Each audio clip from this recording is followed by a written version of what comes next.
বন্ধু, যখন কোনো মানুষকে আমরা ভুলতে চাই, মানে তার থেকে মুভ অন করে বেরিয়ে যেতে চাই, আমাদের মাঝে একটাই চিন্তা আমাদেরকে পেরেশান করে দেয়, যার জন্য আমরা সেই মানুষটার কাছ থেকে বেরিয়ে আসতে পারি না, মুভ অন করতে পারি না।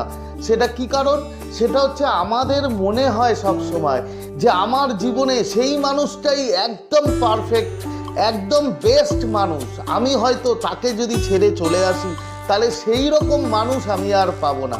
বন্ধু, এখানেই সব থেকে বড় ভুল আমরা করি। তার কারণ সেই মানুষটা তোমার পারফেক্ট ছিল না, সেই মানুষটা তোমার বেস্ট মানুষ ছিল না। তার কারণ সে যদি তোমার বেস্ট হতো, তোমার পারফেক্ট হতো, তাহলে সে তোমাকে ছেড়ে কখনোই যেত না। তোমার যে কোনো পরিস্থিতি, যে কোনো সিচুয়েশনে সে কিন্তু তোমার সাথে থাকতো। সে কিন্তু অজুহাত খুঁজতো না যে আমি তোমাকে ছেড়ে চলে যাচ্ছি। তাই এই ভুলটা তুমি করো না যে সেই মানুষটাই তোমার কাছে বেস্ট। সেই মানুষটা যতটা ভালোবাসা দিয়েছে, যতটা তোমাকে সময় দিয়েছে, সেই রকম সময়, সেই রকম ভালোবাসা তোমাকে আর কেউ দেবে না। তোমার সেটাই মনে হয়, সেটাই তোমার চিন্তায় বসে যায়। তার জন্য তুমি সেই মানুষটার কাছ থেকে বন্ধু মুভ অন করতে পারো না।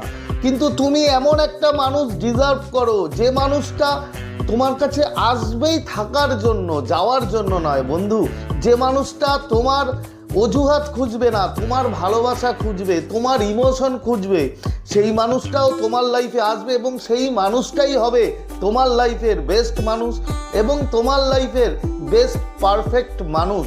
যে মানুষটা সব থেকে বড় গুণ হবে, তোমার সাথে সে সারা জীবন থাকবে। তাই এই সব চিন্তা করে নিজের সময়টাকে নষ্ট করো না বন্ধু। নিজের কেরিয়ারের ওপর ফোকাস করো। ঠিক সময় মতো সেই বেস্ট মানুষটা তোমার লাইফে কিন্তু চলে আসে।